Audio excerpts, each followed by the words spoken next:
दोस्तों आज हम बात करेंगे 2006 में आई the Texas chainsaw massacre the beginning के बारे में। और इस मूवी की कहानी 2003 में आई द टेक्सास चेनसॉ मैसेक्रे से 4 साल पहले की है। तो आप इस कहानी के बाद उसे देख लेना, लिंक आपको डिस्क्रिप्शन में मिल जाएगी। शुरुआत में हमें एक फ्लैशबैक दिखाया जाता है। समय होता है साल 1939 का। एक औरत जो टेक्सास शहर में किसी स्लॉटर हाउस में काम कर रही होती है। दरअसल ये औरत प्रेग्नेंट होती है और प्रेमेच्योर तरीके से बच्चे को जन्म देने के कारण वही मारी जाती है। लेकिन वहाँ का सुपरवाइजर उस बच्चे को एक डंपस्टर में फेंक देता है। उसी डंपस्टर पर एक लूडा नाम की औरत को वो बच्चा मिलता है, तो वो उस बच्चे को अपने घर हैविट हाउस ले जाती है और उस बच्चे का नाम थॉमस रखकर उसे अपने पास रखने लगती है। और 30 साल बाद उसी स्लॉटर हाउस में थॉमस काम कर रहा होता है। फिर हमें एरिक और उसकी गर्लफ्रेंड क्रिसी को दिखाया जाता है, जहाँ हमें पता चलता है कि एरिक ने वियतनाम वॉर के लिए अपना नाम इनलिस्ट कराया होता है और क्रिसी उसे वहां तक ड्राइव करने जाएगी। उसी जगह बेली अपने बॉयफ्रेंड डीन के साथ बिजी होती है। दरअसल डीन और एरिक दोनों भाई होते हैं, लेकिन डीन को आर्मी ज्वाइन नहीं करनी होती है और ये बात वो अपने भाई को नहीं बता पाता, इसीलिए वो परेशान होता है। दूसरी तरफ स्लॉटर हाउस में काम खत्म हो चुका होता है। क्योंकि बिजनेस खत्म होने वाला था, तो वो सुपरवाइजर थॉमस को वहां से जाने को कहता है।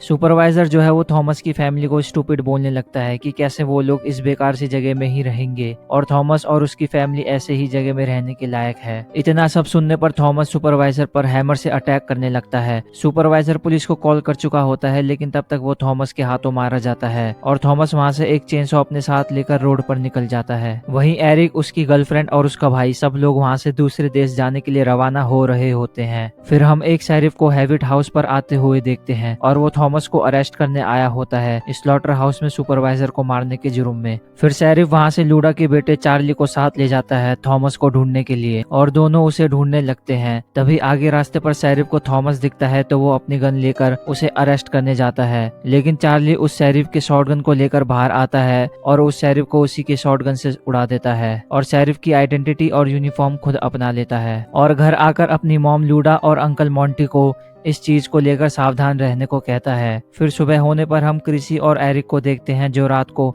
हाईवे पर रुके हुए थे। आगे जाने पर उन्हें एक गैस स्टेशन दिखता है, जहां वो कुछ देर रुकते हैं। वहां क्रिसी को 2 बाइकर्स दिखते हैं जो उनको देख रहे होते हैं। क्रिसी को बेली और डीन को लेकर कुछ चिंता होती है, तो वो बेली से इस बारे में पूछती है, जहां बेली बताती है कि कैसे डीन को वॉर में नहीं जाना है और वो दोनों मैक्सिको जाना चाहते हैं। लेकिन क्रिसी उन दोनों को सपोर्ट करते हुए उन्हें मैक्सिको जाने को कहती है। बेली जब क्रिसी से एरिक को भी रुकने को बोलती है, तो क्रिसी बताती है कि कैसे एरिक को शुरू से आर्मी में जाने का और उनकी तरह रहने का शौक है, तो वो उसके मना करने पर भी वो जरूर जाएगा। अचानक क्रिसी के सामने कोई आ जाता है और उनकी बाइक गैंग को देखकर वो घबरा जाती है। फिर वो एरिक को वहां से निकलने को कहती है। आगे जाने पर डीन अपने कार्ड को जला रहा होता है। ये करते देख एरिक को पता चल जाता है, तो वो डीन से कार्ड छीनकर उससे पूछने लगता है। लेकिन डीन को वॉर में नहीं जाना होता है, तो वो अपने भाई एरिक को बार बार मना कर रहा होता है। तभी क्रिसी नोटिस करती है कि कैसे एक बाइकर उनके पीछे शॉटगन लेकर उन्हें गाड़ी साइड में लगाने को कह रही होती है। तभी एरिक एक गन निकालकर उस बाइकर को शूट करने लगता है, लेकिन अचानक आगे गाय आ जाती है, जिस वजह से उनकी कार का एक्सीडेंट हो जाता है। एक्सीडेंट की वजह से सभी एकदम घायल हो जाते हैं और कि कैसे क्रिसी भी गाड़ी में नहीं होती है। एरिक क्रिसी को ढूंढ ही रहा होता है कि वो बाइकर एरिक को गन पॉइंट पर रख लेती है और वहीं क्रिसी रोड साइड में किसी फील्ड पर पड़ी होती है। इससे पहले वो बाइकर उन्हें कुछ करती, वहां पर शेरिफ आ जाता है और वो बाइकर उन्हें उसके साथ प्ले करने को कहती है। जैसे ही वो बाइकर शेरिफ से कुछ बोलती है, तो शेरिफ उसे शूट करके उड़ा देता है। ये देख के सब घबरा जाते हैं। एरिक फिर उस ऑफिसर से अपनी गर्लफ्रेंड को ढूंढने को कहता है, लेकिन वो शेरिफ उन पर ठोस जमाने लगता है। तभी एरिन को फील्ड में क्रिसी दिखती है, तो वो उसे बाहर आने से मना करता है। शेरिफ को वहाँ एक ड्राफ्ट कार्ड मिलता है, जिसको जला हुआ देख वो उन दोनों से पूछता है। कार्ड पर डीन का नाम लिखा हुआ था, तो एरिक अपने भाई को बचाने के लिए अपना नाम डीन बताता है। फिर शेरिफ बाइकर की बॉडी को उन्हीं से अपनी कार में रखवाता है और अपने अंकल मॉन्टी को कॉल करके एरिक की जीप को ले जाने को कहता है। फिर वो एरिक, डीन और बेली तीनों को अपने साथ ले जाता है।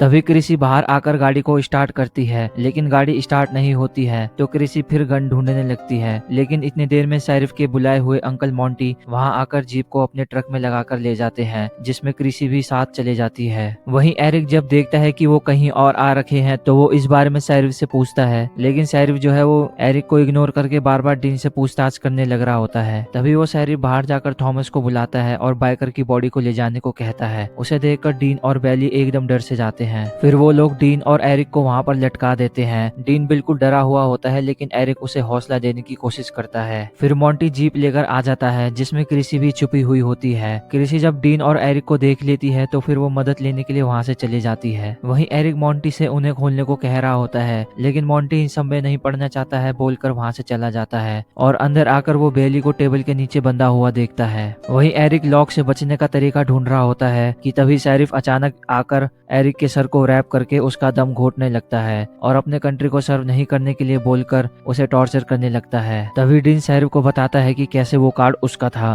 फिर शेरिफ एरिक को ब्रीथ करने का मौका देता है और डीन को खोल देता है। शेरिफ जब एरिक को बोलता है कि उसके भाई ने उसकी जान बचा दी तो एरिक शेरिफ को जान से मारने की धमकी देता है और वहीं क्रिसी रोड के रास्ते पर पहुंच चुकी होती है। फिर शेरिफ उन्हें वॉर की कहानी सुनाने लग जाता है और डीन को एक मौका देता है वहां से जाने की। शेरिफ कहता है कि अगर वो 10 पुशअप कर लेता है तो वो उसे जाने देगा और हम अंदर लूडा को बेली के फेस में लगे हुए ब्लड को क्लीन करते हुए देखते हैं। बाहर फिर डीन पुशअप करने लगता है, लेकिन वो शेरिफ बार बार उसे डंडे मार रहा होता है। 10 पुशअप होने पर एरिक खुश हो जाता है, लेकिन वो शेरिफ डीन को डंडे मार मार कर बेहोश कर देता है और अपनी जवान का पक्का हूँ बोलकर डीन को फ्री कर देता है, लेकिन लगातार डंडे खाने पर उसकी हालत खराब हो चुकी थी। दूसरी तरफ क्रिसी को रोड पर वही बाइकर मिलता है जिसको हमने गैस स्टेशन पर देखा था। क्रिसी के दोस्त खतरे में है बताने पर वो उसकी नहीं सुनता, लेकिन जब क्रिसी बताती है कि कैसे शेरिफ ने उसकी गर्लफ्रेंड को शॉट कर दिया है तो वो अपनी बाइक में उसे बिठाकर वहां ले जाने को कहता है। वहीं लूडा से मिलने कोई हैवी वेट आई होती है और बेली नीचे से बार बार अपने आप को खोलने की कोशिश करती है। बाहर एरिक रस्सी से फंसी लकड़ी को तोड़ने की कोशिश करता है जिसमें वो सफल होता है और डीन को उठाने लगता है। दूसरी तरफ जंगलों के रास्ते से हम क्रिसी और उस बाइकर को आते हुए देख रहे होते हैं। वहीं एरिक एक पत्थर से कांच को तोड़ के ताकि वो लोग डरे और गेट से अंदर आ जाता है। एरिक फिर एक नाइफ ग्रैब करके और उस हैवी वेट को चुप होने को कहता है और फिर वो बेली को खोलता है जहाँ बेली ट्रक की चाबी काउंटर पर रखी हुई है बताती है। ऑफिसर के आने से पहले एरिक हैवी वेट को टेबल के साथ घसीट के दरवाजा ब्लॉक कर देता है और बेली को ट्रक की चाबी देकर उसे ट्रक स्टार्ट करने को कहता है, लेकिन शेरिफ थॉमस को नीचे बता देता है।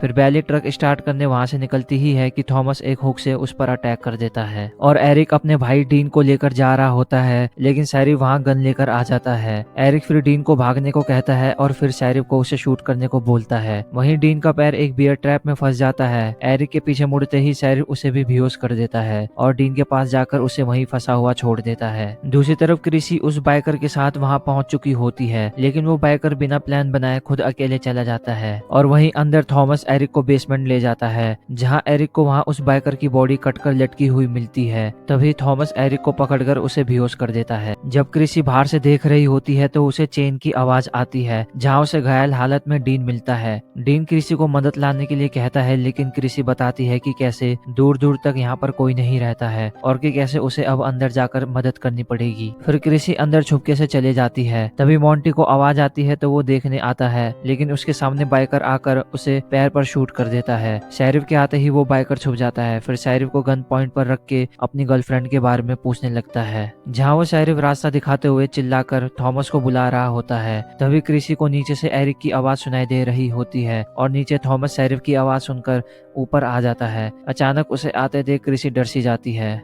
तभी क्रिसी नीचे बेसमेंट में देखने जाती है जहां उसे एरिक बहुत ही बुरी हालत में मिलता है। एरिक क्रिसी को वहां से जाने को कहता है, लेकिन वो एरिक को फ्री करने की कोशिश कर रही होती है। वहीं ऊपर शेरिफ बाइकर को बेली को दिखाकर बताता है, लेकिन बाइकर ये लड़की नहीं है बोलकर शेरिफ को शूट करने जा रहा होता है। तभी साइड से थॉमस उस पर अटैक कर देता है और वो बाइकर के हाथ को ब्रेक करके बाइकर को चेनसॉ के ऊपर फेंक देता है। शेरिफ बाइकर को होल्ड करके और थॉमस को उसे चीरने को कहता है। फिर थॉमस चेनसॉ को चालू करके उस बाइकर के 2 हिस्से कर देता है। वहीं बेसमेंट में क्रिसी एरिक को खोलने की कोशिश कर रही होती है, लेकिन थॉमस के आने की उन्हें भनक लग जाती है और एरिक उसे छुपने को बोल देता है। तभी वो थॉमस चेनसॉ से एरिक के शरीर को आर पार कर देता है और उसके फेस के स्किन को निकालकर अपने दर्जी मशीन में सिलाई करके पहन लेता है और यहाँ से थॉमस बनता है एक लेदर फेस। जब क्रिसी बाहर निकल कर आती है तो वो एरिक के बॉडी को देख नहीं पाती है। फिर क्रिसी बिल्कुल सदमे में रहकर वहाँ से बाहर जा रही होती है। दरवाजे पर आते ही क्रिसी को बेली के चिल्लाने की आवाज आती है, जहाँ उसके पास सिर्फ या तो खुद बचने का या फिर बैली को बचाने का मौका होता है।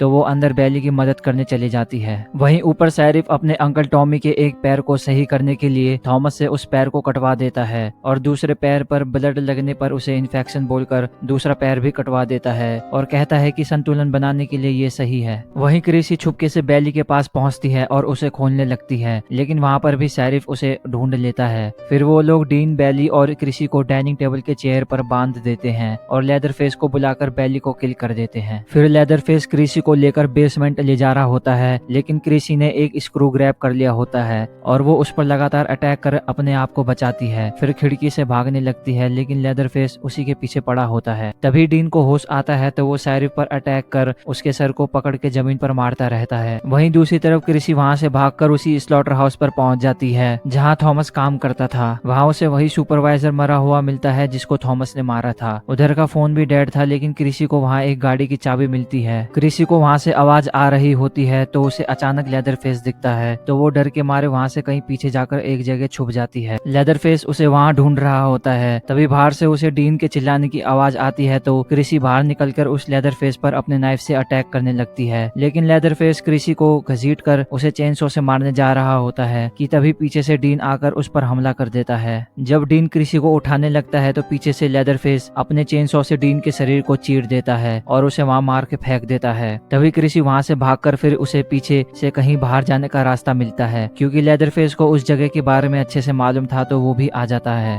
क्रिसी फिर वहां पर पड़ी हुई सुपरवाइजर की गाड़ी लेकर भाग जाती है। फिर कुछ देर आगे क्रिसी को एक पुलिस वाला मिलता है, लेकिन अचानक बैक सीट से लेदरफेस निकलकर जो वहां छुपा हुआ था क्रिसी को दिखता है और वो चेनसो से उसके आर पार कर देता है। क्रिसी की चलाई हुई गाड़ी उस पुलिस वाले के सीधा ऊपर जाती है और वो भी मारे जाते हैं। फिर लेदरफेस बाहर आकर वहां से अपने हैबिट हाउस चले जाता है और ये मूवी यहीं खत्म हो जाती है। दोस्तों, इस मूवी का सेकंड पार्ट भी है तो आप उसे भी देख लेना, लिंक आपको डिस्क्रिप्शन में मिल जाएगी।